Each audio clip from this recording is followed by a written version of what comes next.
Olá pessoal, tudo bem? Aqui é o professor Marcos novamente. Vamos fazer a correção do roteiro de estudos E, que eu havia postado no dia 8 de maio de 2020, na sexta-feira passada. Nesse roteiro nós temos 3 atividades a serem feitas. Então, começando pela atividade 9. Na atividade 9, ele explica que o tempo tem 2 formas de ser classificado: tempo histórico e tempo cronológico. E aí, abaixo do enunciado, ele coloca um gráfico do desemprego na região metropolitana do Recife.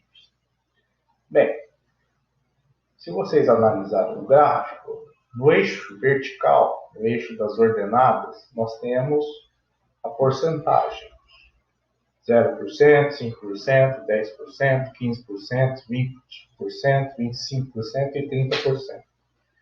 No eixo da abscissa, no eixo horizontal, nós temos os anos. Tá?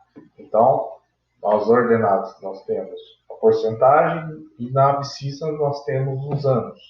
Tá? Na vertical nós temos a porcentagem e na horizontal nós temos os anos. Tá, pessoal? Esse gráfico ele mede o desemprego nessa região. Tá? Aí na legenda aí, vocês podem observar que a cor verde corresponde aos homens e a cor vermelha ou rosa corresponde às mulheres. Então, o que ele pede? Ele pede para assinalar a alternativa que corresponde à medida de tempo utilizada no gráfico e sua classificação na história, de acordo com o que ele havia explicado no enunciado. Se é tempo histórico ou tempo cronológico. Bom, qual a medida do tempo que o gráfico utiliza? Lá no eixo horizontal, o que ele utiliza? Qual a medida de tempo? Anos, meses, dias? Ele utiliza anos, né? 2001, 2002, 2003, 2004, 2005 até 2008. Então, ele utiliza como medida de tempo os anos. Os anos correspondem a tempo cronológico ou tempo histórico? Corresponde a tempo cronológico, né? Os anos, lembra lá daquele exercício que a gente tinha que associar as imagens com diferentes significados da palavra tempo? Bom, então o ano, a gente lembra do calendário, o calendário corresponde ao tempo cronológico, ao tempo que passa, ao tempo que é medido no relógio, que é exposto no calendário. Então, se vocês forem nas alternativas, a alternativa correta é a alternativa D.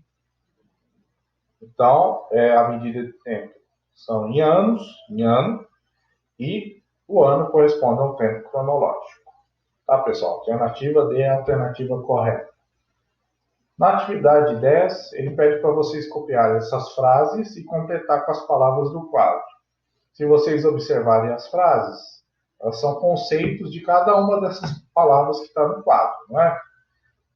Então, a primeira frase: o que corresponde a um dia de um determinado mês, de um determinado ano? Por exemplo, 20 de outubro de 1980. Então, se vocês virem no quadro, vocês vão identificar que a palavra data. A palavra data corresponde a um dia de um determinado mês a um determinado ano. A segunda frase: o que corresponde ao período de 1000 anos? Ó, já está até aqui na frase, ó. O milênio.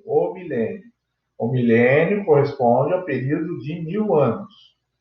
Então, o milênio começa em um ano que tem final 001 e termina com um ano que tem final 000. Por exemplo, o primeiro milênio teve início no ano 001 e terminou no ano 1000. A terceira frase: o que corresponde ao período de 10 anos? Qual a palavrinha do quadro que vocês vão identificar um período de 10 anos? A palavra década, não é? Então, década corresponde a um período de 10 anos e começa sempre com o ano com final 1 e termina com o ano de final 0. Por exemplo, a década de 1990 iniciou-se em 1991, terminou em 2000. Outra possibilidade de escrever década é anos 90. E a última frase: que corresponde a um período de 100 anos? Os séculos, não é? Então, século corresponde a um período de 100 anos. Então, o século começa em um ano que tem final 01 e termina com um ano que tem final 00. Já está até aqui na frase, né? A palavra correta. Por exemplo, o século 17 teve início em 1601 e terminou em 1700. Então, recapitulando, a primeira frase é a palavra data, a segunda frase é a palavra milênio, a terceira frase é a palavra década e a última frase é a palavra século. Tá, pessoal? Essa foi a atividade número 10. Na atividade 11, nós temos um texto, esse texto fala sobre os tempos históricos e cronológico. Fala também da divisão mais comum, a divisão tradicional da história, como a gente viu, como vocês viram naquele vídeo do professor Gênio Cristiano, que a história é dividida em Idade Antiga, Idade Média, Idade Moderna e Idade Contemporânea. Ele fala também que essa divisão foi criada pelos historiadores europeus, né, baseado nos acontecimentos que ocorreram na Europa, né? Então, os historiadores europeus utilizaram fatos que ocorreram na Europa, por exemplo, a queda do Império Romano, a queda de Constantinopla ou a Revolução Francesa. O que mais? Ele fala sobre